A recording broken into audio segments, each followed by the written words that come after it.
Liberals continue to deny that they're going after Canadian hunters with their latest gun ban, but the ban list is out, and hunters across the country have seen many of their commonly used firearms on that list. Hunters from Quebec, from Ontario, the Prairies, the North, our Indigenous hunters are all speaking out. Even legendary Montreal Canadian goalie Carey Price is speaking out, Mr. Speaker. And the CBC, in fact, just today said the list, quote, includes a number of long guns in wide use by Canadian farmers. So why won't the Liberals just admit that this was never about public safety and it was their target all along to go after law-abiding hunters, sport shooters, and farmers, Mr. Speaker? This was their plan all along.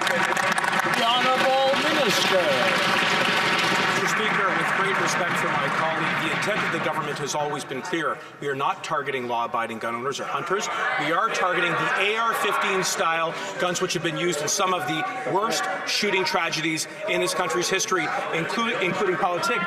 But recently, the Conservatives' friends at the Coalition for Firearms Rights exploited the worst femicide in Canadian history for profit. This was a slap in the face to all of the families of the victims and the survivors of Polytechnique, and I'm wondering, will the Conservatives stand up now, condemn the CCFR, and ask them to apologize?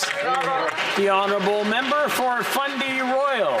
Mr. Speaker, it seems the only person in this chamber that does not understand this bill is the minister himself. The bill lists in black and white the exact hunting rifles that the bill is banning. Constituents calling their members of parliament, both NDP and Liberal, they understand this bans hunting rifles. Carey Price, NHL goalie, understands it bans hunting rifles. The CBC, we know the Liberals read the CBC, they understand it bans hunting rifles. And we also know backbench Liberal MPs understand that this bill bans hunting rifles. You can't have it both ways. Either everyone else is wrong or the minute.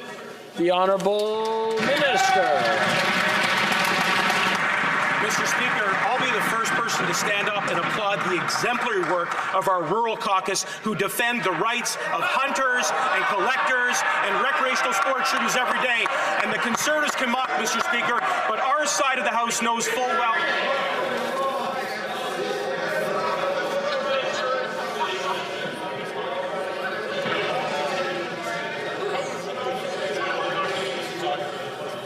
Order. Order. The Honourable Minister. Do it from the top, please. Thanks, Mr. Speaker. And before I was rudely interrupted by the Conservatives, and am again, I was highlighting the incredible work of our rural caucus and indeed of all of our caucus who understand the importance of the traditions of hunting. And I've met with them and will continue to be sure that we are not targeting those hunting guns, Mr. Speaker. That's why we're working closely with the members of the committee who are undertaking a very careful study of the language of that bill to make sure it is in alignment with our intent, which is to go after those AR-15 style firearms which were used in the likes of the Polytechnique. We never want another one of those tragedies again. Thank you.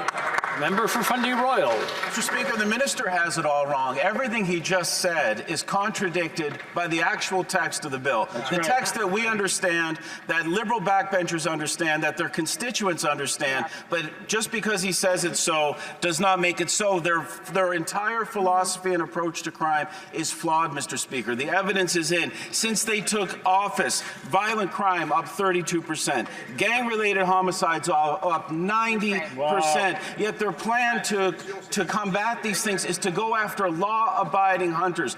They need to get their priorities straight, go after the gangsters, leave hunters alone.